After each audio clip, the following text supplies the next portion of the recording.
आपको लिंक दिया हुआ है ये www.python.org/downloads।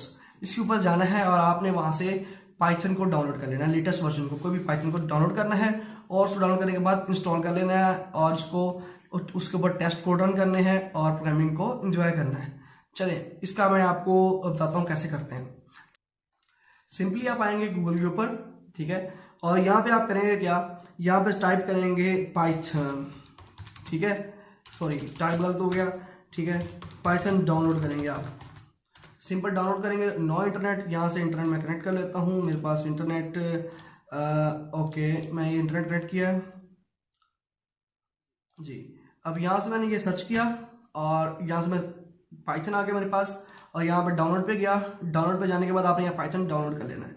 डाउनलोड करने के बाद सिंपली आपने करना क्या है, इसको इंस्टॉल करना है। जब इसको रन करेंगे, रन करते हुए ये इसे इंस्टॉल हो जाएगा। डाउनलोड्स के अंदर